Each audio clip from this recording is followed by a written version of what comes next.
வணக்கம் நேயர்களே, விவாத நேரம் நிகழ்ச்சிக்கு உங்களை அன்புடன் வரவேற்கிறோம்.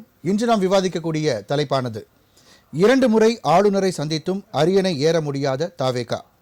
பெரும்பான்மை இல்லாததால் தாவேகா உரிமை கோர முடியாது. ராஜ்பவன்.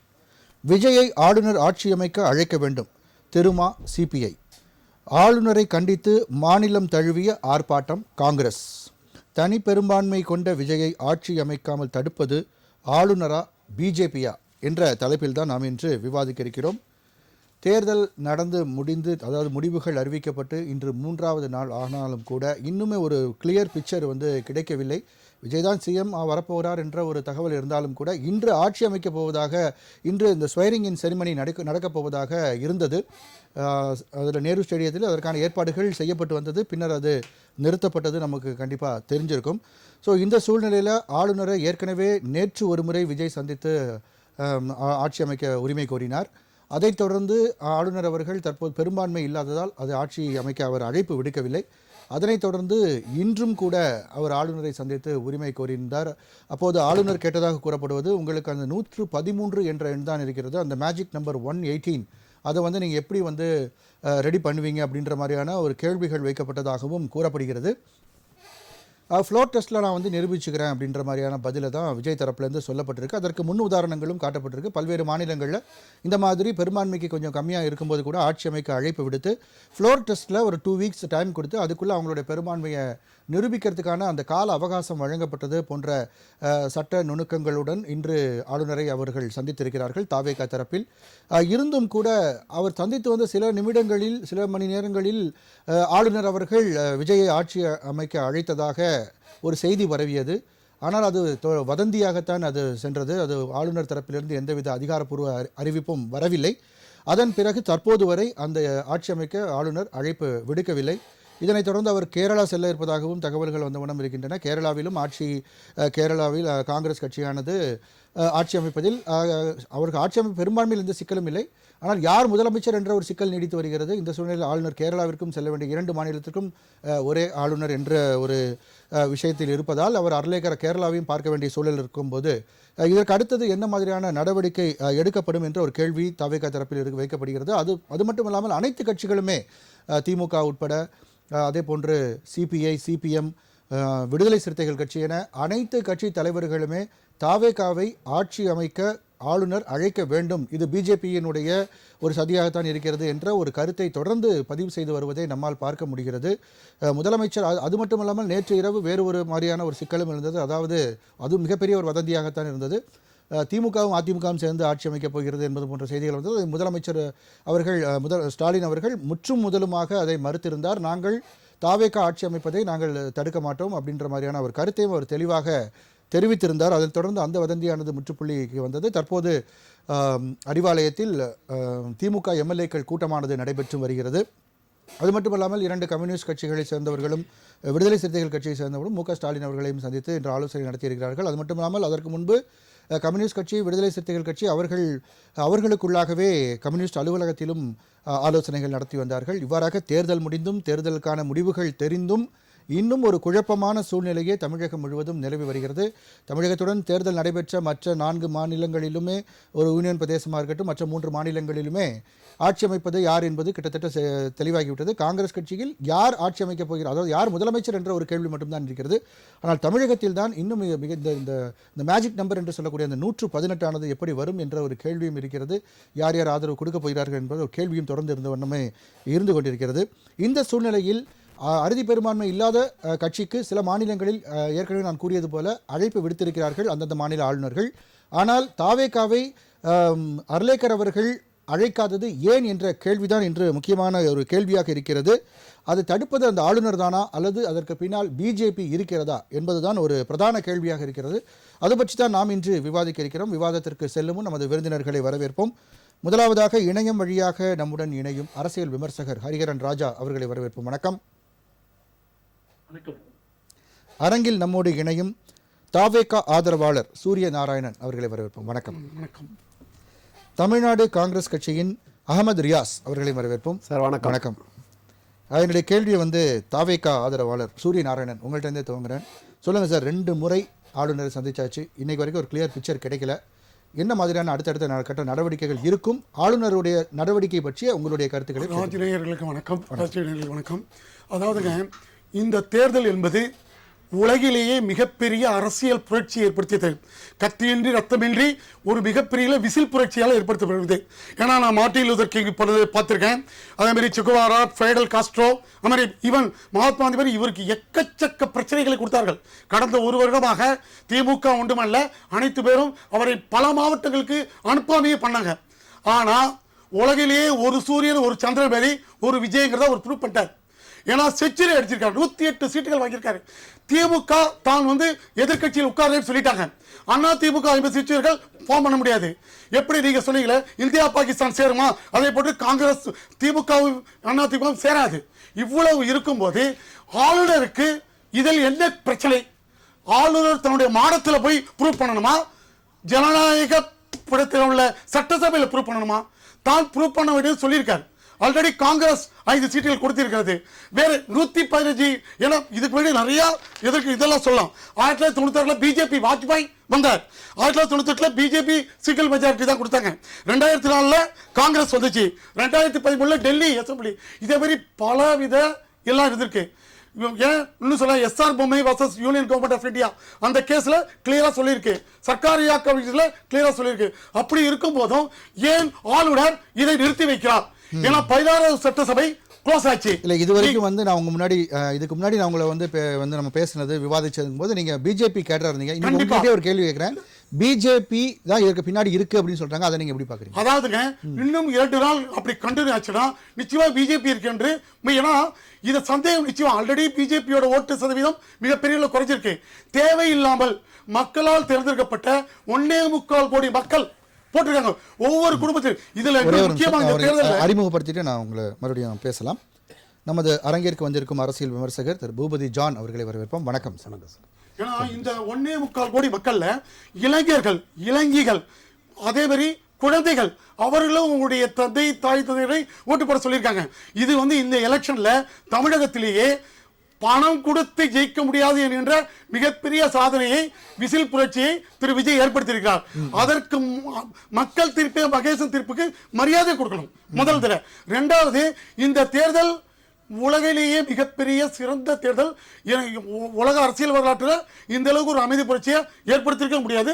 அதை ஏற்படுத்தியிருக்கும் போது இதை மோடி அவர்களும் பிஜேபியும் ஆளுநர் அவர்களும் மக்கள் தீர்ப்புக்கு மரியாதை கொடுக்கணும். ஏன்னா 16வது சட்டசபை கலைப்பட்டிருக்கு.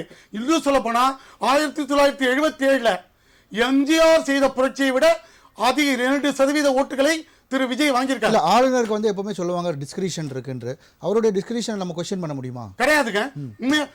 சட்டசபைக்கு பவர் இருக்கா, ஆளுநர் மாளிகை மாடத்திற்கு பவர் இருக்கா? சட்டசபைக்கு தான் பவர் இருக்கு.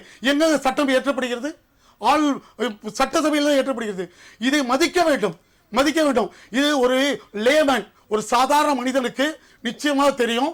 இது 50 சீட்டு பெருசா, 70 சீட்டு பெருசா, 108 பெருசா? நான் ஒரு அரசியல் விமர்சகர் பேசிட்டு இருக்கும்போது அவர் சொன்ன கருத்து என்னன்னா, ஒருவேளை அவரை சிஎம் ஆக்கிறதுக்கு இதுவரைக்கும் அந்த காங்கிரஸ் தவிர இந்த கட்சிகளும் அதிகாரப்பூர்வமான அறிவிப்பு வெளியிடல. ஸோ இந்த சூழ்நிலை அவர் சிஎம் ஆக்கிட்டோம் அப்படின்னா அவர் அந்த பதவியை பயன்படுத்தி கட்சிகளை அவருடைய கருத்து. அவர் அப்படி வாஜ்பாய் எப்படி ஆக்கிட்டாங்க? இதுக்கு முன்னாடி எஸ்ஆர்பி கேஸ்ல கிளியரா இருக்கு. 1996 எப்படி மாத்துறாங்க, 98 எப்படி பண்ணாங்க, 2013 எப்படி இருக்காங்க, 2004 காங்கிரஸ் வந்திருக்கு. அப்பயும் பிஜேபி இதே மாதிரி பண்ணல. அப்போ உள்ள ஜனாதிபதிகள் பண்ணல, சட்டசபை ஆளுநர்கள் பண்ணல. ஏங்க ஒரு சான்ஸ். அதாவது 108 இடங்கள் ஜெயிச்ச single largest party should be allowed to form the government and let the assembly decides who will be the leader of the party, who will lead of the assembly. அப்படிங்கிறது தான் constitution clearly says. As a custodian of the constitution, governor should have a duty to make Vijay to form a government. Let him decide in that case. ஏன்னா இன்னைக்கு பிஜேபியில சுப்பிரமணிய சுவாமி அவர்களே tweet போட்டிருக்காங்க, ஏன் இன்னும் நீங்க ஆட்சி அமைக்க விடல? இது இன்னும் மற்ற கட்சிகள் மிகப்பெரிய தோல்வியை ஜனநாயகத்தில் ஏற்படுவதற்காக இதுவும் நான் சொன்ன மாதிரி உலகிலேயே ஒரு சந்திரன் ஒரு சூரியன் மாதிரி ஒரு விஜய் தான். அவரை திரும்ப திரும்ப அடிக்க அடிபடுவது அவர் அல்ல, மற்றவர்கள் தான் அடிபடுவாங்கிறது நிதர்சனம் உண்மை. நிச்சயமாக இது மிகப்பெரிய தேர்தல், மிகப்பெரிய புரட்சி. இந்தியாவிலேயே தமிழகத்துல தான் 20 கோடி 50 கோடி கொடுத்து எலெக்ஷன்ல ஜெயிக்கணுங்கிற ஒரு நிலையை மாற்றி பணம் கொடுத்தால் ஜெயிக்க முடியாது என்று ஏற்படுத்திய மிகப்பெரிய ஜனநாயக புரட்சி ஏற்படுத்திய வாங்கிட்டு விசிலுக்கு போடுங்க இல்லைங்க, பணத்தை கொடுத்தால் ஜெயித்து விடுவோம் என்று கிடைக்கிற 15,000 கோடிக்கு மேல செலவு பண்ண அப்படி பண்ண இதை செய்த மிகப்பெரிய ஜனநாயக புரட்சியை மத்திய அரசும் ஆளுநரும் நிச்சயமாக இது பண்ணும். இன்னைக்கு திருமாவளவன் சொல்லியிருக்கார், கமல் சொல்லியிருக்கார். ஹரி, உங்களுடைய முதல் சுற்று கருத்துக்களை பதிவு பண்ணுங்க. அதாவது ஏற்கனவே இந்த மாதிரியான ஒரு சம்பவம் சசிகலா அவர்களுக்கு ஃபுல் மேண்டேட் இருக்கும் போதும் சுப்பிரமணிய சாமி இதே மாதிரியான ட்வீட் போட்டிருந்தாரு. அப்போ வித்யாசாகர் இருந்தார், மகாராஷ்டிராவுக்கும் தமிழ்நாட்டுக்கும் கவர்னராக இருந்தார் அவர். இன்றைக்கி அர்லேக்கர் கேரளாவுக்கும் தமிழ்நாட்டுக்கும் இருக்கார். கிட்டத்தட்ட அதே சுச்சுவேஷன் மறுபடியும் ரெப்ளிகேட் ஆகுது. இன்றைக்கி ஆட்சி அமைப்பதற்கு அவர் அழைப்பு விடுக்கவில்லை. இவராது உள்ளே இருக்கார், வித்யாசாகர் ஆளே காணும், எங்கே போனார்னே தெரியல அப்படின்ற சூழல் இருந்தது. ஸோ இந்த மாதிரியான சூழல் தான் தொடர்ந்து நிலவுது. உங்களுடைய பார்வை? பொறுப்பு ஆளுநர் பொறுப்போட நடந்து கொள்ளணுங்கிறது என்னுடைய வேண்டுகோள். சரி, ரைட், ஓகே. ஹரி, அதாவது இந்த தேர்தல் ஒரு மிக சிறப்பான வித்தியாசமான தேர்தல், அதுல மாற்றுக்கிறது இல்லை. ஒரு கட்சிக்கு மக்கள் பெருமளவில் ஆதரவு கொடுத்துருக்காங்க, அதுல எந்த மாற்று கருத்தும் இல்லை. இப்போ இவங்க 108, திமுக ஒரு 72, அதிமுக 54, இது உள்ளடக்கிய கூட்டணி கட்சிகள் 2 அப்படி இதுக்குள்ள வந்திருக்காங்க. இப்போ இந்த குழப்பத்திற்கு முக்கிய காரணம் யார்? முதல் விஷயம் மாண்புமிகு மக்கள். மக்கள் ஒரு மேண்டேட் கொடுக்கும்போது ஒரு கட்சிக்கு பெரும்பான்மையான சீட்டுகள் கொடுத்திருந்தா இந்த பிரச்சனை இல்லை. Point number 1.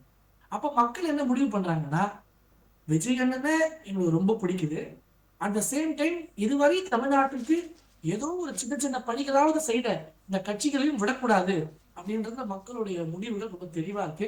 அதனாலதான் ஒரு கிளியர் பிக்சர், ஒரு கிளியர் மேண்டேட் இன்றைய ஒரு ஆட்சி அமைக்கக்கூடிய கட்சியாக இருக்கக்கூடிய தாவேக்காவுக்கு அமையாத ஒரு சூழ்நிலை. முதல்ல டெக்னிக்காலிட்டி புரிஞ்சுக்கணும். எல்லாவற்றிலும் அவதூறு தெரிஞ்சுக்கிட்டு பிரச்சனையை உருவாக்கக்கூடிய வேலைகளை செய்யக்கூடாது. நான் குறிப்பா பேசக்கூடிய ஒண்ணு, ஆளுநர் கேட்கக்கூடியது ஒரு லாஜிக்கல் கொஸ்டின். அதாவது நீங்க 108 இருக்கீங்க, இப்ப கதைப்படி 107, சரிங்களா? ஏன்னா அவர் 2 தொகுதியில் நின்றுருக்காரு, 1 ரிசைன் பண்ண போறாரு, பிளஸ் காங்கிரஸ் 5, இதை சேர்த்தாலும் கூட பெரும்பான்மை இன்று வரை வரல. ஒரே செகண்ட் ஹரி, இல்ல அதைத்தான் நம்ம பேசணும். ஆனா இதற்கு முன் உதாரணங்கள் இருக்கு அப்படின்றதுதான் சூரியநாராயணன் சுட்டி காட்டுறாரு. பல உதாரணங்கள் நான் பேசுறேன், நீங்க இணையத்துல இருக்காரு. ஸோ அந்த மாதிரி பல உதாரணங்களை அவர் சுட்டி காட்டியிருக்காங்க. அதை வச்சு தான் ஆளுநர்ட்டையும் பேசியிருக்காங்க. பிஜேபி ஆளக்கூடிய மாநிலங்கள் அல்லது பிஜேபி ஜெயிச்ச ஆளுநர் இருந்தால் உடனே கூப்பிடுறதும், பிஜேபி அல்லாத கட்சிகளாக இருந்தால் இந்த மாதிரி புறக்கணிக்கிறதும் தொடர் கதையாக இருக்குது. ஆளுநர் வச்சு ஆட்சி நடத்த முயற்சி பண்ணுறீங்களான்ற கேள்வி இருக்கு இல்லையா? அதாவது சார், மக்கள் ஒரு மேண்டேட் கொடுத்துட்டாங்க. அந்த மேண்டேட் வச்சு தான் இன்னைக்கு இந்த அளவு ஒரு ப்ராப்ளம் போயிட்டு இருக்கு. சரி, மக்கள் மேண்டேட் 1% கொடுத்துருந்தாங்கன்னா இன்னைக்கு அந்த ப்ராப்ளமே கிடையாது. யாரும் கொஸ்டின் பண்ண போறது இல்லை. ஹரி, நான் உங்கள்கிட்ட ஒரே ஒரு கொஸ்டின் கேட்குறேன். இதை மாதிரி ஒரு இந்த பெரும்பான்மை இல்லாத ஒரு கட்சியை ஆட்சிக்கு கூப்பிட்டு 2 வீக்ஸ் அல்லது ஒரு 3 வீக்ஸ் கொடுத்து அவங்க மேண்டேட்டை அவங்களுடைய ஃப்ளோரில் அவங்களுடைய ஃப்ளோர் டெஸ்ட்டில் நிரூபிக்க சொன்னது மாதிரி சம்பவங்கள் நம்ம இந்தியாவில் நடந்ததே இல்லையா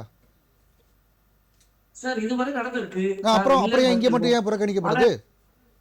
நான் முடிச்சிடறேன். பல வழக்குகள் இருக்கு, பல எக்ஸாம்பிள்ஸ் இருக்கு, அதில் மாற்றுக்கிறது இல்லை. ஆனால் இன்றைய சினாரி யோசிச்சு பாருங்க. சரி, ஃப்ளோர் டெஸ்ட்டுக்கு நீங்க அனுப்புறதாவே இருக்குமே, சப்போஸ் அங்கே ஏதாவது பிரச்சனை ஆகுது, அப்போ யார் ஹேண்டில் பண்ண போறா?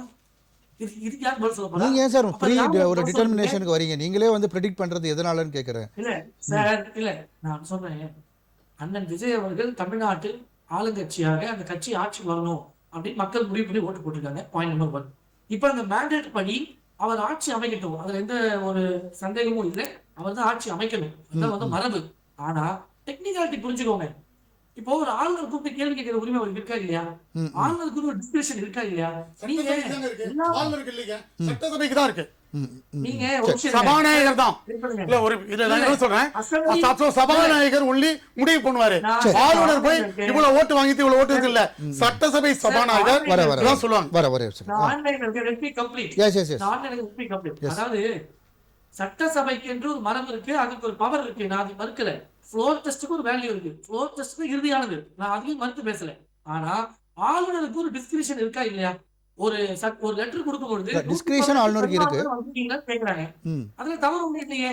அதை நம்ம அண்ணன் விஜய் அவர்களுக்கு சொல்ல வேண்டியது என்னன்னா, நீங்கள் சரியான ஒரு வியூகத்தை வகுத்து அந்த 118க்கான வேலைகளை செய்யணும். சரி, இவ்வளவு தூரம் வாக்குவாதம் பண்றீங்கல்ல, இன்றைய தேதியில் 118 இருக்கா? அதற்கு பதில் இருக்கா? அதாவது பெரும்பான்மை மக்கள் அந்த விஜயவர்களை தேர்ந்தெடுத்தாலும் ஏற்றாலும் ஒரு சட்டசபைக்கு தேவையான இலக்கு இல்லை. அந்த 118 இல்லாத சூழ்நிலையில தான் இன்னைக்கு இந்த அளவு ஒரு பிரச்சனை இருக்கு. சரி, இதுக்கு பின்னாடி பாஜக இருக்கு அப்படின்றாங்க. இதுக்கு பின்னாடி பாஜக இருக்கு அப்படின்றது கிளியரா எல்லாருமே வந்து சொல்றாங்க. கலாநிதி வீராசாமி எம்பி அவர்களும் குறிப்பிட்டிருக்காரு இன்னைக்கு திமுகல. இல்ல நான் அதாவது நான் சொல்றேங்க, தமிழக வெற்றி கழகம் எந்த விதமான டிஸ்டர்பன்ஸும் இல்லாம மக்களுக்கான ஆட்சி தமிழ்நாட்டில் அமைக்கணும். சரி, ஆனா அதற்கான வியூகத்தை வகுக்கணும்லங்க. அதாவது தன்னிடையே 107 இருக்கு, நமக்கு எஞ்சி உள்ள தொகுதி தேவைப்படுது, அதற்கான ஸ்ட்ராட்டஜியை பண்றது விட்டுட்டு பழைய வரிசையில ஏன் செய்றீங்க? நீங்க அதாவது நீங்க 118 சீட்ஸோட கவர்னர் பாத்தீங்கன்னா பிரச்சனையே இல்லையே, இந்த டிஸ்பியூட்டே இல்லையே. நீங்க ஃப்ளோர் டெஸ்டுக்கு தயாராகக்கூடிய கட்சி ஏன் ஆளுநர்கிட்டயே போய் லெட்டர் கொடுங்கல, 118 சட்டமன்ற உறுப்பினர் ஆதரவோட போய் நில்லுங்களே, அப்ப பிரச்சனையே இல்லைல்ல. அதாவது மக்கள் கொடுத்த முடிவை ஏற்று இருக்கக்கூடிய சூழ்நிலைகளை கையாள முடியாதனால் இது போல ஒரு விஷயங்களை செய்யறது ரொம்ப அவசியம். இல்ல எதுக்காக ஒருவேளை இப்படி சொல்லப்படுது, பிஜேபி வந்து இவங்களை காலதாமதப்படுத்தி இந்த மீன் டைம்ல வேற ஏதாவது காய் நகர்த்த முடியுமா அப்படின்னு யோசிக்கிறாங்களா அப்படின்ற ஒரு கேள்வி இருக்கு. இந்த ஹார்ஸ் ட்ரேடிங் மாதிரியான விஷயங்கள் பல மாநிலங்கள்ல பண்ணதுக்கு முன்னுதாரணங்கள் இருக்கு. சரிங்க, ஒரு புது கட்சி ஆட்சிக்கு வந்திருக்கு, பிஜேபி ரோல் பிளே பண்ண முடியும். பிஜேபி எத்தனை எம்எல்ஏ இருக்காங்க சார்? இதெல்லாம் நீங்க ஒரு ரியாலிட்டி என்ன நம்பர்ஸ் என்னன்னு பார்த்து பேசணும். சரி, ஓகே ஹரி, நம்ம மறுபடியும் பேசுவோம். அதாவது ஜான் சார், நான் உங்ககிட்ட இந்த விஷயம், அதாவது 2 முறை ஆளுநரை சந்தித்தது, அதற்கு முன்பாக இப்போ மிகப்பெரிய ஒரு வார்த்தை போர் சென்று கொண்டிருக்கிறது. துரோகம், காங்கிரஸ் வந்து துரோகம் இழைத்து விட்டு வெளியே சென்று விட்டது அப்படின்றது, அதை முதல்ல தெளிவுபடுத்திட்டு அடுத்ததான் இந்த ஆளுநர் விஷயத்துக்கு வாங்க சார். இல்லை, காங்கிரஸ் வந்து துரோகம் இழைத்து விட்டது என்று சொல்லுவது உடன்பாடு இல்லை. டிஆர் பாலு சொல்லியிருக்காரு, பல தலைவர்கள் ஆர் ராசா சொல்லியிருக்காரு. இல்லை, துரோகம் இழைத்து விட்டது என்றுன்னா காங்கிரஸ் வந்து அதனுடைய கட்சியையும் அதனுடைய ஆட்சி வரணும், இல்லை இவ்வளோ காலமாக மினிஸ்டர் போஸ்ட் எதுவுமே இல்லாமல் இருக்காங்க. 1967 காங்கிரஸுக்கு வந்து எந்த விதமான ஆட்சியிலையும். அப்போ திமுக காங்கிரஸ் துரோகம் பண்ணுச்சுன்னு சொல்ல வரீங்க? இல்லைங்க, என்ன துரோகம்ங்கிறதுக்கான வார்த்தைக்கான இது சொல்ல வரேன்.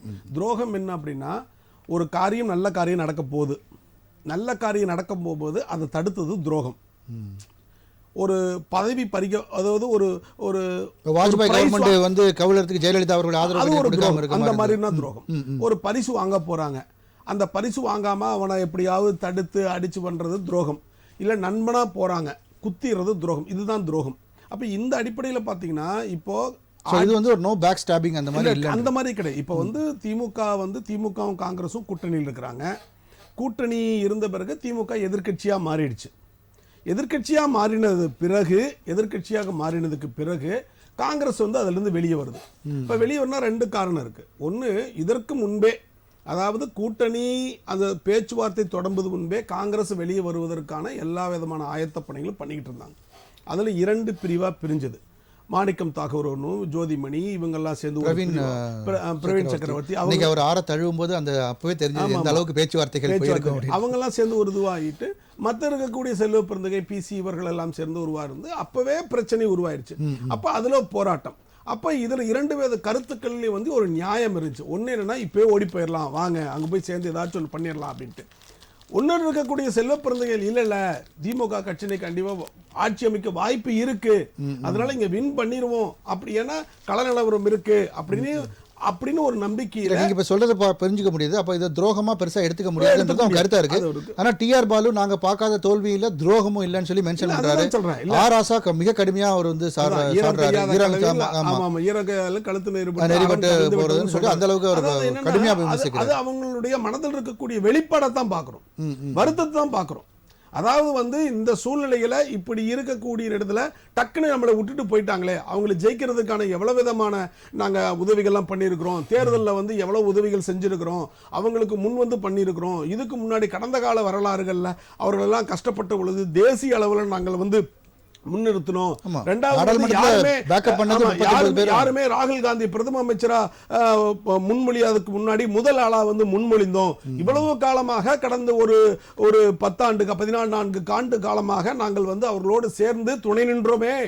இப்பொழுது தோல்வி என்று வந்த உடனே ஓடி போய் அங்க சேர்ந்துட்டீங்களே. கலைஞர் சொன்ன மாதிரி கூடா நட்பு கேடாய் முடியும்ன்றது இன்னைக்கு ப்ரூஃப் பண்ணிட்டாங்களா? அது இல்ல அப்படின்னு கூடா நட்பு கேடாய் முடியல, நட்பே ஒரு நல்ல நட்பு தான் இருந்துச்சு சார். அரசியல ஆரம்பத்துல இருந்தே என்ன சொல்லிட்டு வர்றாங்க, ஒரு கருத்து சொல்றாங்க, அரசியல்ல வந்து நண்பனும் இல்லை எதிரியும் இல்லைன்னு ஒரு கருத்து. எல்லாரும் எதை கேட்டாலும் இந்த பாட்டை நான் என்ன சொல்ல வரேன்னா, ஒரு கருத்து ஆளுமையின் கீழ் சேர்வது நல்லதுதான், அது எந்த சூழ்நிலையாக இருக்கட்டும். இப்ப விசிகாவோட என்ன சொல்லுது அப்படின்னா, திமுக கூட்டணி வச்சிருந்தப்ப ஒரே ஒரு கருத்தின் தான் இருக்கும். என்னன்னா, மதவாத பாசிசவாத சாதியவாத கட்சிகள் தமிழ்நாட்டில் எக்காலத்திலும் எப்பொழுதும் காலூன்றக்கூடாது. அப்படி காலூன்ற நினைப்பதனை நாங்கள் எதிர்த்து போராடுவோம். யார் யாரெல்லாம் இதற்கு ஆதரவாக எதிராக இருக்கிறார்களோ இந்த மதவாத இதையும் அவர் மென்ஷன் கொள்கை சாயம் பூசுகிறார்கள். இதை வந்து ஒரு கொள்கை சாயம் பூசி அந்த பக்கம் போறது அது துரோகம் இல்ல. அப்படி கிடையாதுங்க. கொள்கை சாயம்னா அது அவங்களுடைய ஸ்டாண்ட் எடுத்திருக்காங்க. கொள்கை சாயம் என்ன இப்ப போல என்ன அடுத்த 3 வருஷத்துல திரும்பி இங்க வரதான் போறாங்க சூழ்நிலை கருதி, என்ன இப்ப ஓடியா போயிட போறாங்க. இது ஒரு தொடர் பயணம் தானே. கண்டிப்பா அடுத்த கட்டத்துக்கு இப்ப ஆளுநருடைய விவகாரத்துக்கு வரலாம். ஆளுநர் வந்து நம்ம அடிப்படையிலே சொல்லலாம், என்ன சொல்ல வர்றோம் அப்படின்னா, திராவிட கட்சிகள் திராவிட சித்தாந்தமே ஆட்டுக்கு தாடி நாட்டுக்கு ஆளுநர் எதற்கு என்பது இன்றும் குரல் தான். ஆளுநர் என்ற எந்த ஒரு பதவி எப்பொழுது துடைத்து எரியப்படுகிறதோ அப்பொழுதுதான் தமிழகமே விடுதலை அடையுது, தனி அந்தஸ்தை அடையுதுன்னு சொல்லலாம். என்ன அப்படின்னா, அடிப்படையில் பார்க்க மக்கள் மத்தியில முதல்ல ஒண்ணு தெரிஞ்சுக்கணும். இந்த மாதிரி குழப்பமா இருக்கிற சமயத்துல ஆளுநருடைய ரோல் என்ன, அரசனுடைய ரோல் என்ன, சட்டம் என்ன சொல்லுது அப்படின்னு. அறுதி பெரும்பான்மை 118 தொகுதி இருந்துருச்சு அப்படின்னா சட்டசபை அமைக்கிறதுக்கு ஆளுநர் ஸ்ட்ரெயிட்டா சொல்லணும், அது உரிமை. இப்போ தனிப்பெரும் கட்சி சிங்கிள் லார்ஜஸ்ட் பார்ட்டி அப்படின்னு ஒரு பார்ட்டி வருது, 108 தொகுதிகளை வச்சிருக்காங்க தாவேகா, 5 தொகுதிகள் காங்கிரஸ் கொடுத்துருச்சு, ரெண்டையும் கூட்டினா 113 வந்துருச்சு. இப்படி ஒன்னு ராஜினாமா பண்ணி ஆகணும். 112 வச்சுக்கலாம்.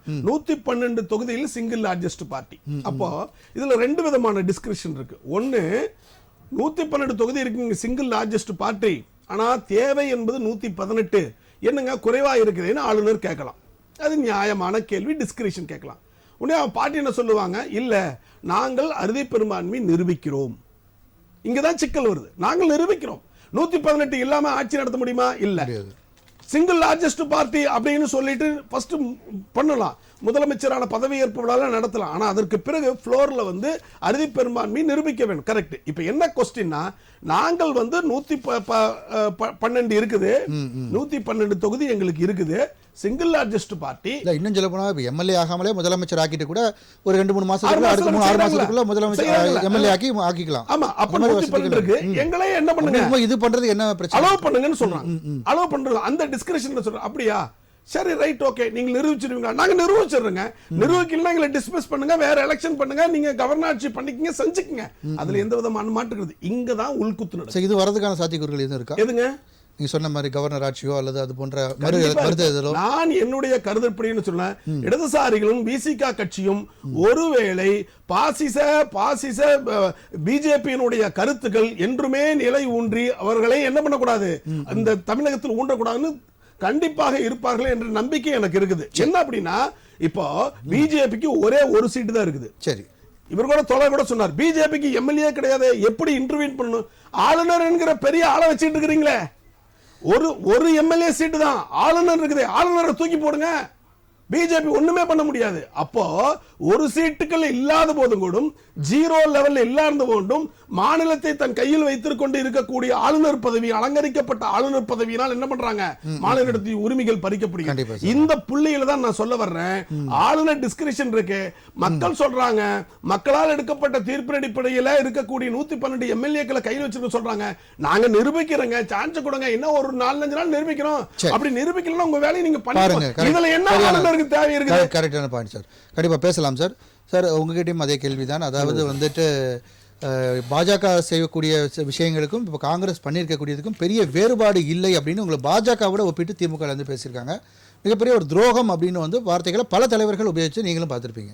துரோகம் இந்த வார்த்தைக்கு நான் பல அர்த்தங்கள் சொல்லலாம், வேண்டான்னு நினைக்கிறேன். ஏன்னா எங்களுக்கு கற்றுக் கொடுத்த பாடம் அதுவல்ல.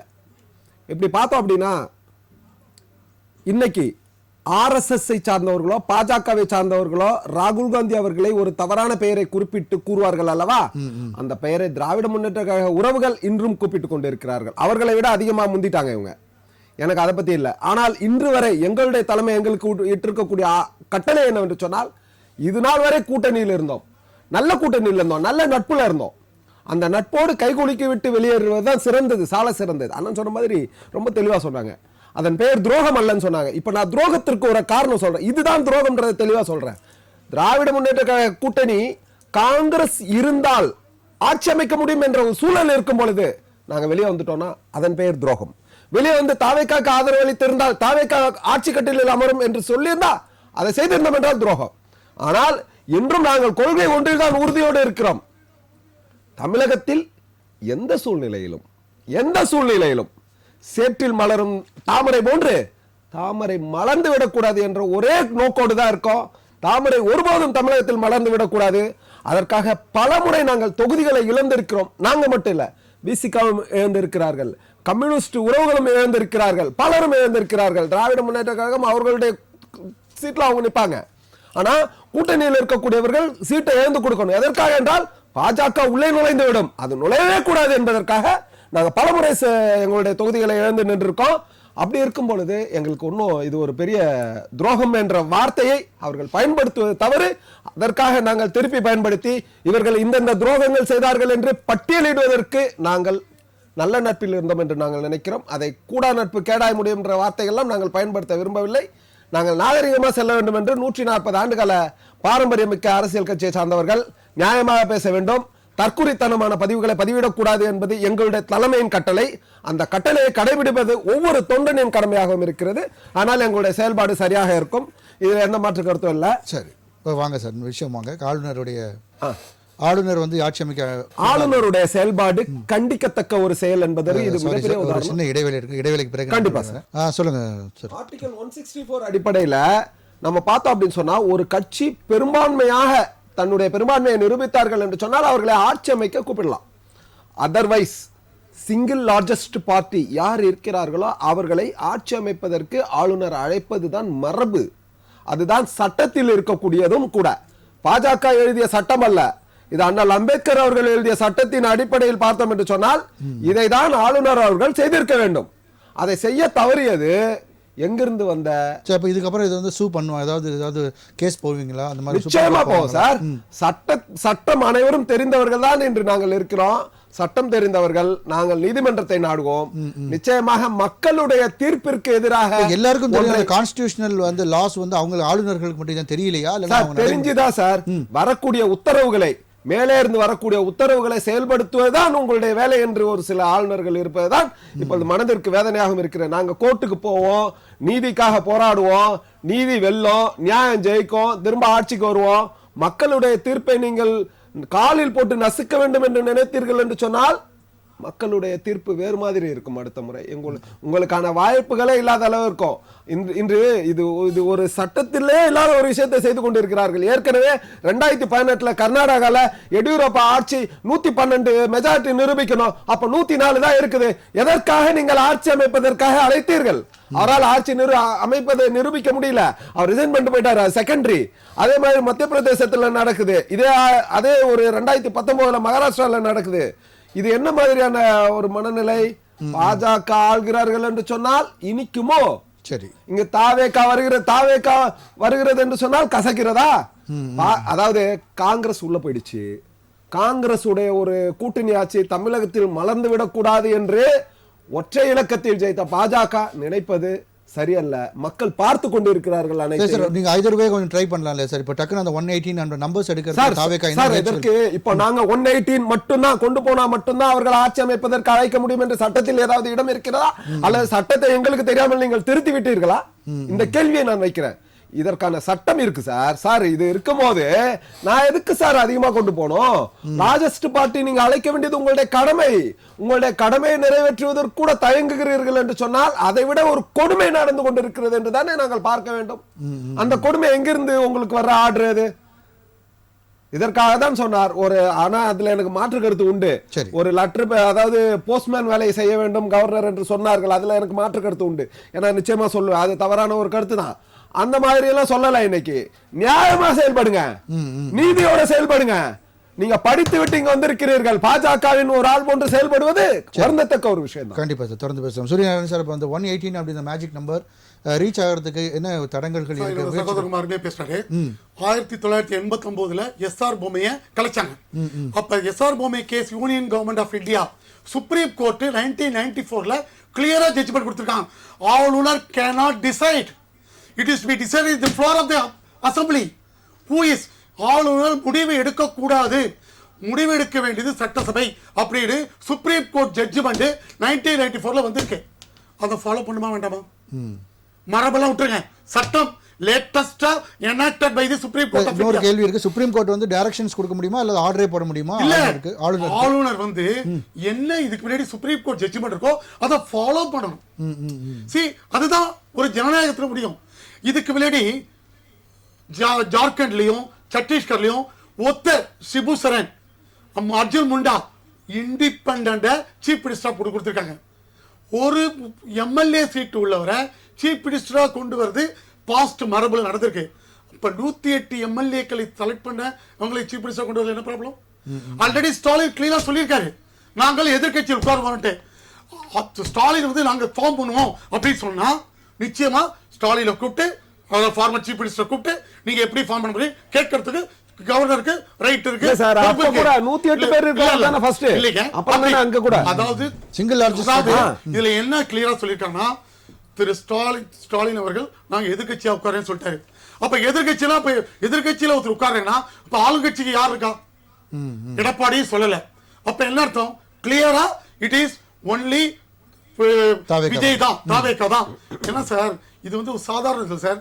கடந்த ஒரு வருடமாக அவரை பல விதத்தில் திரு விஜயை துன்புறுத்தினார்கள். எவ்வளவு பல மாவட்டங்களுக்கு போவே இல்லை. அவர் பல மாவட்டங்களுக்கு போயிருந்தா, கிருஷ்ணகிரி, தர்மபுரி, கன்னியாகுமரி அதெல்லாம் போயிருந்தாருன்னா 130-140 சீட் வந்திருப்பாரு. இது வந்து கிளியர் மாண்டேட் தான். See, it is not a fractional mandate. It is a clear mandate given by the. அது போக இதுல வேற 1 month லாக் ஆயிடுச்சு அந்த கரூர் சம்பவத்துக்கு பிறகு. ஆமா, அவர் வந்து இது வரைக்கும் அவர் பொறுமையா இருந்தார். மக்கள் பல லட்சம் மக்கள் ஒரு சில நிமிடங்கள்ல அவர் கூட்டம் போட போறானதும் லட்சக்கணக்கான மக்கள் போகும்போது அவ்வளோ மக்கள் இது வந்தும் 1.25 கோடி மக்கள் ஆதரவு கொடுத்தோம். அப்படி இருந்தோம் இன்னைக்கு வரைக்கும் திரு விஜய் அவர்கள் வாய் திறக்கல. அப்ப என்ன அர்த்தம்? அவர் சத்தியாகிரகத்தில் இருக்கார். நான் அவரை வந்து தமிழ்நாட்டுடைய மகாத்மா காந்தியா பாக்குறேன். நீங்க தவறு நடத்தக்கூடாது. ஏனென்றால் மகாத்மா காந்தி கூட சில டயத்துல கோபப்பட்டிருக்காரு. தமிழ்நாட்டு மகாத்மா காந்தியும் மாதியில் இல்ல, ஏன்னா அற வழியில தான் போராடி இருக்காரு. வாயை திறக்கல, எந்த சத்தியாகிரகமும் பண்ணலங்கிறா. நான் சொல்ற மீனிங் சார், சத்தியாகிரகம் கூட பண்ணல. அப்படி இருக்கும்போது நீங்கள் நியாயமாக நடக்க வேண்டும். ஏன்னா அவர் சொன்னதில் ஒத்துக்கிறேன், கவர்னருக்கு பவர் இருக்கு, governor should be a custodian of constitution எல்லாம் நான் ஒத்துக்கிறேன். அப்படி இருக்கும்போது 108 எடுத்து இது சாதர் சார். என்ன சொல்லிருக்காங்க? விடுதலை சிறுத்தைகள் என்ன சொல்லியிருக்காங்க? ஆட்சி அமைக்க கூடுன்னு இருக்காங்க. கம்யூனிஸ்டுகள் ஆட்சி அமைக்க கூடுன்னு இருக்காங்க. நாங்கள் ஆட்சி அமைக்க மாட்டோம்னு திமுக சொல்லியிருக்கு. இதுக்கு மேல வேற என்ன சிக்னல் ஆளுநர் கொடுக்கணும்? எல்லாம் கொடுக்கணும் தேவையில்லை. அப்ப என்ன ஆகும்னா சார், இது வந்து இளைஞர்களுடைய புரட்சி. இளைஞர்களை நீங்கள் வஞ்சித்தால் இளைஞர்கள் புரட்சி வெடிப்பார்கள். கண்டிப்பா பதில ஹரிகிட்ட கேட்கலாம். இல்ல ஒரு நிமிஷம் முடிச்சேன். இளைஞர்கள் வந்து மிக சிறந்த டிசிஷன் எடுத்திருக்காங்க. இப்பொழுது வந்து இது வந்து அமைதியான இளைஞர் புரட்சியை ஏற்படுத்தியுள்ளார். டைம் பாஸ் பண்றது தவறு. ஏன்னா 16வது சட்டசபை க்ளோஸ் ஆயிடுச்சு. ஏன் இப்ப என்ன தொங்கு சட்டசபையா இருக்கு? ஒண்ணுமே இல்ல. நிச்சயமாக single largest party should be allowed to form the government by the Arlekar. Otherwise he is not fit to be the governor of the Tamil Nadu. அதுதான் என்னுடைய கருத்து. சரி ஹரி, அதாவது ஒரு தமிழகத்தின் மகாத்மா காந்தி ஒரு சத்தியாகிரகம் பண்ணிட்டு இருக்காரு அப்படின்ற அளவுக்கு சொல்றாரு. நீங்க அப்போ அவரை எதிர்க்கிறீங்க அப்படின்னா, பிஜேபி எதிர்க்குதுன்னா அப்ப மகாத்மா காந்திக்கு எதிரான மனநிலையில நீங்க இருக்கீங்களான்ற ஒரு கேள்வியை அவர் மறைமுகமா வைக்கிறார். நான் என்ன சொல்றேன், நான் சொன்னது என்னன்னா சத்தியாகிரகம் அவர் பண்ணலங்கிறேன். நம்ம அதை கொஞ்சம் எதிர்ப்பு பண்ணலங்கிறேன். அவ்வளவு மக்கள் அவ்வளவு புரட்சி பண்ணையும் அவர் வந்து அமைதியா இருக்காங்க இன்னி வரைக்கும். மற்ற கட்சிகள் மகாத்மா காந்திக்கு ஈக்குவலா அவர் சொல்லல. அவர் என்ன சொன்னாரு? சத்தியாகிரகம்ன்ற வார்த்தையை மட்டும் தான் சார் சொன்னாரு. நீங்க மகாத்மா காந்திக்கு ஈக்குவலா விஜய்ன்ற மாதிரி ஒரு எஸ்டாப்லிஷ் பண்றீங்க. கிடையாது சார். இல்ல நான் இங்க சொல்றேன். ஜோக்ஸ் அபார்ட் நீங்க சொல்லுங்க, உங்களுடைய கருத்துக்களை சொல்லுங்க ஹரி. இன்னைக்கு மரியாதைக்குரிய விஜய் அவர்கள் ஆட்சி அமைக்க முடியாததற்கு முக்கிய காரணம் யார்? கைக்கு முன்னாடி பதில் இருக்கு, கண்ணுக்கு நேரம் பதில் இருக்கு. நம்ம சுத்தி சுத்தி கவர்னரை குறை சொல்றது அடுத்த சப்ஜெக்ட். அவர் கேட்கல, அவர் ஒத்துக்கல, அவர் மேல தவறு. சரி, அப்படியே வச்சுப்போம். திமுக தலைவர் நான் எதிர்கட்சியாக செயல்படுகிறேன், 6 மாத காலம் உங்களுக்கு எந்த டிஸ்ட்ரிபியூஷன் தர மாட்டேன்னு சொன்னாரா இல்லையா? எதற்காக விடுதலை சிறுத்தைகளையும் கம்யூனிஸ்ட் கட்சிகளையும் கூப்பிட்டு மீட்டிங் போடுறாரு? இப்ப தமிழ்நாட்டுல ஒரு அங்க அசம்பிளியானது வந்திருக்கு. அந்த கம்யூனிஸ்ட் கட்சிகள், விடுதலை சிறுத்தைகள் கட்சிகள் உள்ளிட்ட கூட்டணி கட்சியோட ஆதரவு அண்ணன் விஜய் அவர்களுக்கு தேவையா இல்லையா? இந்த பக்கம் பாருங்க, ஏடிஎம்கே கிட்ட பேசுறாங்க. பட் ஏதோ ஒரு சின்ன பிரச்சனைகள், அங்க சேர முடியாத சூழ்நிலை, பாட்டாளி கட்சியும் சேர முடியாத சூழ்நிலை. அப்போ சேரக்கூடிய கட்சிகளை கூப்பிட்டு மீட்டிங் போட்டுக்கிட்டு நான் எந்த அந்த ஏதோ ஒரு சூழ்நிலை அப்படின்றது பாஜக கூட இருக்கிறது அப்படின்றத எடுத்துக்கலாமா சார்? பாரதிய ஜனதா கட்சிக்கு இன்று ஒரு சட்டமன்ற உறுப்பினர் தான் இருக்காங்க, சரிங்களா? இருந்தாலும் கூட்டணின்னு வரும்போது அவங்க பதில் சொல்லிட்டு sir, my question is very simple. சரி, ஸ்டாலின் அண்ணியா எந்த டிஸ்டர்பன்ஸும் பண்ண மாட்டேன்னு சொல்லிட்டாரு, கரெக்ட்டுங்களா? நாங்கள் சிறந்த எதிர்க்கட்சியாக செயல்படுறோம் சொல்லிட்டாரு, கரெக்ட்டுங்களா? சரி, கவர்னர் மீது குறை சொல்லக்கூடிய இந்த கூட்டம், நான் கேட்கிற ஒரு கேள்வி, எதற்காக அந்த ரெண்டு சீட் ஸ்டேஜ் மீட்டிங் போடுறீங்க? What is your motive? நான் வரேன். என்ன சம்பந்தம், என்ன பேசிட்டு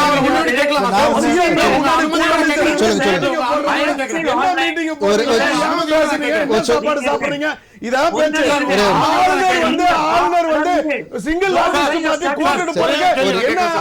என்ன பிரச்சனை?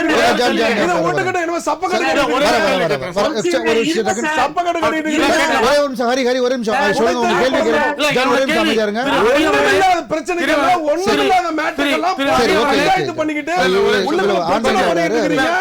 திரு ஹரி அவர்களே, என்னுடைய நடுவர் சொன்னதை 1994 எஸ்ஆர் பொம்மை கேஸில் சுப்ரீம் கோர்ட் கொடுத்த ஜட்ஜ்மென்ட்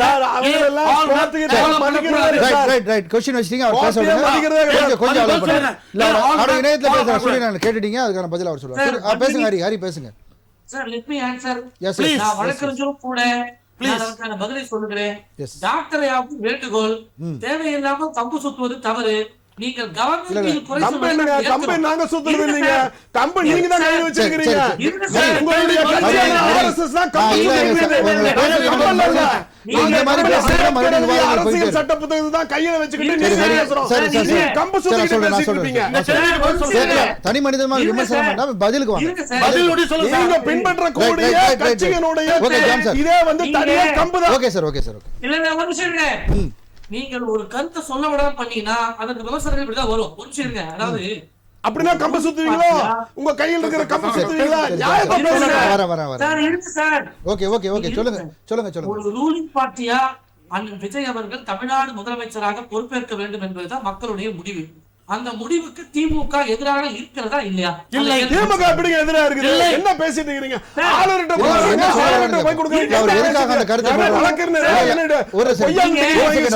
எதுக்கு சொல்ல வராரு, என்ன சொல்றாரு, ஒரே ஒரு செகண்ட், எதுக்காக சொல்ல வராரு கேட்டுட்டு அதுக்கப்புறம் மறுக்கலாம். நம்ம ஒரு எதை வச்சு நீங்க திமுக ஹரி தெளிவுபடுத்தி அடுத்த கட்டத்துக்கு போங்க. இதுக்கு என்ன சம்பந்தம்? சரி, ஒரு நிமிஷம் அதான் கேக்குறேன். ஒரு நிமிஷம் அவர் அலோவ் பண்ணுங்க. அவர் இணையத்துல பேசுறாரு, கொஞ்சம் பேசுங்க ஹரி. கவர்னர் அட்மினிஸ்ட்ரேட்டிவா சில கேள்விகளை கேட்கிறாரு. 118 சீட்டாக தேவைப்படுகிறது. சரி, ஃப்ளோர் டெஸ்ட்க்கு நேரம் குறைவா தானே இருக்கும். இன்றே உங்ககிட்ட பெரும்பான்மை இல்லாத சூழ்நிலையில ஃப்ளோர் டெஸ்ட் எப்படி நீங்க கொடுக்க முடியும்? கொடுப்பாங்க, அதானே ஆளுநரோட வேலை. ஒரே நிமிஷம். சரி ஹரி, இருங்க sir, don't B so smart.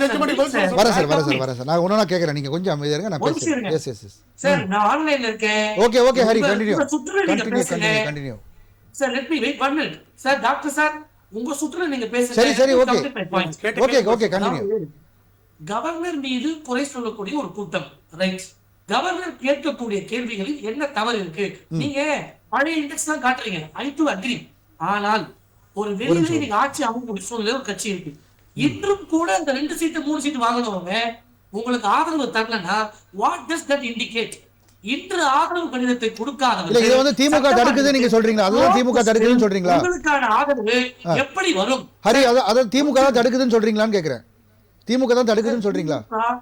Sir, திமுக கிட்ட விடுதலை சேர்த்த 2 சீட்டு, கம்யூனிஸ்ட் 2, மார்க்சிஸ்ட் கம்யூனிஸ்ட் 2, இந்திய கம்யூனிஸ்ட் 2, அப்புறம் ஒரு முஸ்லிம் இயக்கமானது ஒரு சீட்டு, அது IMU, Indian union IUML. Sir, 10 சீட்டு கூட்டணி கட்சிகள் வெற்றி பெற்றிருக்கா இல்லையா? அந்த கேள்வி வாங்க. இருக்கு. திமுக கூட்டணியில இருங்க சார், ஒரு கட்சி காங்கிரஸ் இல்ல. Sir let me complete sir, நீங்க இன்டரப்ட் பண்ணிருக்கீங்க. அதாவது தமிழக வெற்றி கழகத்திற்கு இன்று ஒரு நெருடல் இருக்கு. நான் ஒரு இலக்கை பதிவு பண்றேன், தயவு செய்து கேளுங்க. திமுக அதிமுகவுக்கு மாற்றும் சொல்லிதான் வந்திருக்காங்க, நல்லா கேட்டுக்கோங்க. அதனால திமுக கிட்டயோ அதிமுக கிட்டயோ ஆதரவுகளை கேட்பதற்கு அவங்களுக்கு சிரமம். அவங்க கேட்கக்கூடிய சாய்ஸஸ் அந்த கூட்டணிக்குள்ள இருக்கக்கூடிய சிறு சிறு கட்சிகள் 2 சீட்டு 3 சீட்டு ஜெயிச்சு தன்னுடைய ஆதரவை சார் வெயிட் பண்ணுங்க சார். அதனுடைய வெளிப்பாடா காங்கிரஸ் கட்சியானது இன்று ஆதரவை கொடுத்திருக்கிறது கடந்த 5 தொகுதிகளை. அதே போல இன்னும் இருக்கக்கூடிய சிறு கட்சிகளில்தான் அண்ணன் விஜய் அவர்கள் ஆதரவு கேட்க விரும்புகிறார். திமுக அதிமுக வேண்டாம் என்கிற முடிவிற்கு தமிழக வெற்றி கழகம் வந்திருக்கிறது. அப்போ இந்த சிறு கட்சிகளிடையே ஆதரவு கேட்கக்கூடிய நேரத்தில் அந்த சிறு கட்சிகளை ஒரு கூடாரத்துக்குள் அறிவாலயத்து கதவுக்குள் வைத்து அடைப்பது எதனால்? ஏன் காங்கிரஸ் கட்சியை அடைக்க முயற்சிகள், அதை அடையாமல் ஓடி ஓடி வந்துட்டாங்க. வருகிற இதுக்கப்புறம் வர உள்ளாட்சி தேர்தல், அதற்கப்புறம் வரக்கூடிய பாராளுமன்ற தேர்தலுக்கு ஆதரவு சொன்னதே திமுகவுக்கு ஒரு பெரிய அசிங்கம். உங்களோட லட்சணம் தெரிந்ததுனாலதான். அதாவது ஒரு தேர்தல் முடிவு வந்தவுடன் ஒரு கூட்டணி அந்த கட்சி ஆட்சி அமைப்பதற்கு உதவி செய்த கட்சியை பார்த்திருப்பீங்க. திமுக கூட்டணியில் இருக்கக்கூடிய கட்சிகள் தான் அதற்கு அடுத்து வரக்கூடிய தேர்தலுக்கு கூட என்னுடைய முழுமையான ஆதரவுன்னு சொல்லக்கூடிய அளவுக்கு தான் உங்க கூட்டணி லட்சணம். அதனால நான் கேட்கக்கூடியது ஒரு கேள்வி. கவர்னர் ஆனவர் கேள்வி வச்சாரு, எஸ்ஆர் பொம்மை வழக்குல வந்து தீர்ப்பு வந்து சுப்ரீம் கோர்ட் தீர்ப்புக்கு என்ன நீங்க அது பதில் சொல்றீங்க? அதை வந்து ஆளுநர் கடைபிடிக்க வேண்டாம் இருக்கு. There are Supreme Court orders. பல மாநிலங்கள்ல இருக்கு சார், பல மாநிலங்கள்ல லார்ஜஸ்ட் நம்பர் ஆஃப் பார்ட்டிய ஆட்சி அமைக்க சொல்லியிருக்கிறாங்க, அதுலயும் மாற்றுக்கிறது இல்ல. ஆனாலும் கவர்னருக்கு ஒரு டிஸ்கிரிஷன், அவர் கேள்வியும் நியாயம் இருக்கா இல்லையா? சரி, ஓகே, அத பத்தி நம்ம கேட்கலாம். சீட்டு உங்களுக்கு இருக்கான்னு கேக்குறது தப்பாங்க. Okay Hari, okay supreme court படி கேட்க கூடாது. ஒரே நிமிஷம் ஹரி, ஓகே, நீங்க கேக்குற கேள்வி புரியல, நான் பதில் வாங்கிக்கலாம். ஒரே நிமிஷம். 1984 judgment clear. Okay Hari, Hari நான் மறுபடியும் வரேன். Sir, don't try your strategies. Hari நான் மறுபடியும் வரேன். நீங்க அரங்குல பேச வேண்டிய நான் மறுபடியும் வரேன். இல்ல ஜான் சார் உங்க ஒரே ஒரு நேரடி கேள்வி தான். அதாவது அவர் சொல்றாரு திமுக வந்து வெளியில வந்து தலைவர் வந்து சொல்றாரு ஆட்சி அமைக்க அலோவ் பண்ணுவாங்க, நம்ம மற்ற கட்சிகளை செக் பண்றாருன்னு ஒரு பாயிண்ட் வைக்கிறார். ஒரே ஒரு சொல்லுங்க, நிறைவு செய்யுங்க ஹரி, சொல்லுங்க சார். ஒரு நிமிஷம் சார். அதாவது திமுக தனது ஸ்ட்ராட்டஜிஸ பண்ணுதா இல்லையாங்கிற கேள்விக்கு ஸ்ட்ரைட்டான பதில் வேணும். ரைட், ஓகே, ஒரே ஒரு நிமிஷம். ஓகே ஓகே ஹரி, ஒண்ணுமே கிடையாது சார். பிஜேபிக்கு பயங்கர காண்டு சார். என்ன காண்டுனா நம்ம இருங்க சார். சார் இருங்க சார், டைம் முடிஞ்சு போச்சு. பேசாம இருங்க சார், ஒரு நிமிஷம் சார். இங்க பாருங்க சார், பிஜேபிக்கு பயங்கரமான காண்டு சார். ஒரே ஒரு பாயிண்ட் என்ன தெரியுங்களா? எப்படியாவது இருங்க சார், இருங்க போது, இருங்க. காண்டுனா கோபமா இருக்கும், வேற ஒண்ணும் கிடையாது. நான் கொலைக்கு இல்ல ஒண்ணும் கிடையாது சார். கரெக்டா வந்து தாவேகா போயிட்டு துண்டு போட பாத்துச்சுங்க சார். இடம் முடிச்சு இன்னும் போட்டுறான்னு பாத்துருங்க. டக்குனு வந்து காங்கிரஸ்காரங்க முந்திட்டாங்க. டக்குனு போட்ட உடனே போச்சுரா அப்படின்னு சொல்லிட்டு டெல்லியில எரிச்சல் ஆயிருச்சு. இது ஒரு பாயிண்ட். அடுத்த வேலை இன்னும் இல்ல, கரெக்ட்டா சிங்கிள் லார்ஜஸ்ட் பார்ட்டி கூட்டு ஃப்ளோர்ல நீங்க மெஜாரிட்டியை ப்ரூவ் பண்ணனும், ஆளுநர் சொல்லிட்டு போயிட்டே இருக்க வேண்டியதான். இதுக்கெல்லாம் இவ்வளவு பெரிய பஞ்சாயத்து. ஒரே ஒரு நிமிஷம் சார், பண்ணும்போது எதிர்க்கட்சி வந்து இது உங்களுடைய நிறைவு கருத்து நான் வாங்கிட்டேன். அதுக்கு இவங்களுடைய உள்ளர்த்தத்தையும் கண்டிப்பாக மக்கள் புரிந்து கொள்வார்கள், புறத்தெரியப்படுவார்கள். என்னுடைய நிறைவு கருத்தாக இங்கு பதிய வைக்க விரும்புவது என்னவென்று சொன்னால், அண்ணன் எழுச்சி தமிழர் அவர்கள் ரொம்ப தெளிவா தெரியும், காங்கிரஸ் தாவேகாவுடன் கூட்டணி சென்று விட்டார்கள் என்று சொன்னால் அவர்கள் பிஜேபி இருக்கக்கூடிய ஒரு இடத்தில் காங்கிரஸ் இருக்க மாட்டார்கள் என்ற ஒரு தெளிவு எங்கள் எழுச்சி தமிழருக்கு உண்டு. அவர் நிச்சயமாக தெளிவாக கூறியிருக்கிறார். அவர் நிச்சயமாக தாவேகா காங்கிரஸ் இருக்கக்கூடிய கூட்டணியில் இடம்பெறுவார்கள். கம்யூனிஸ்ட் கட்சிகளும் கண்டிப்பாக இடம்பெறுவார்கள். எங்களுடைய ஆட்சி இந்த சூழ்ச்சிக்கு நடுவில் நிச்சயமாக அமையும், அதில் எந்த மாற்று கருத்தும் இல்லை. தமிழக மக்கள் நம்பி வாக்களித்து இருக்கிறார்கள். தமிழக மக்களின் நம்பிக்கைக்கு பாத்திரமாக 5 ஆண்டுகள் முழுமையாக நல்லபடியாக ஆட்சி செய்வோம். சொன்னது போன்று வரக்கூடிய உள்ளாட்சி தேர்தலிலும் வரக்கூடிய நாடாளுமன்ற தேர்தலில் 40க்கு 40 காங்கிரஸ், திராவிட முன்னேற்ற கழகம், விடுதலை சிறுத்தைகள், கம்யூனிஸ்ட் சேர்ந்த ஒரு கூட்டணி நிச்சயமாக அமையும். மற்றும் இங்கு இருக்கக்கூடிய சிறுபான்மை வாக்குகள் அனைத்து சமூகத்திற்குமான வாக்குகளை நாங்கள் பெறுவோம். இதன் மூலமாக உள்ளாட்சியில் கோலோச்சுவதோடு மட்டுமல்லாமல் வரக்கூடிய நாடாளுமன்ற தேர்தலிலும் யாருக்கும் இடமில்லை. எங்கள் கூட்டணி வெற்றிகரமாக அமையும் என்பதை எலெக்ஷன்ல ஒரு முக்கியமா ஒன்று நடந்திருக்கு. என்னன்னா அதிக அளவு சிறுபான்மை இஸ்லாமியர்களை விஜய் ஜெயிக்க வச்சிருக்காரு. அதிக அளவு தலித் அவர்களை சகோதரர்களை ஜெயிக்க வச்சிருக்காரு. இது இந்த புரட்சியை மத்திய அரசோ ஆளுநரோ சரியா புரிஞ்சிக்காம இருந்தா சுப்ரீம் கோர்ட்டோடைய இதை வயலேட் பண்றாங்க. இது illegal unconstitutional. It should be implemented. ஒரே வரியில முடிச்சிடுறேன் சார். ஒண்ணு கிடையாது சார். ஒரு சின்ன இப்ப நடக்கிறது கவர்மெண்டோட இது இருக்கு சார். வாழைப்பழ ஸ்டோரி இருக்குது. அந்த வாழைப்பழ ஸ்டோரி பிஜேபி பண்ணுது சார். சிம்பிள் வாழைப்பழம் பிஜேபி அவ்வளவுதான் சார். சரி, கண்டிப்பா நம்மளுடைய விவாதத்தில் பங்கு பெற்ற விருந்தினர்கள் அனைவருக்கும் நன்றி. நன்றி. மீண்டும் ஒரு விவாத நேரம் நிகழ்ச்சியில் சந்திப்போம் நேயர்களே. நன்றி, வணக்கம்.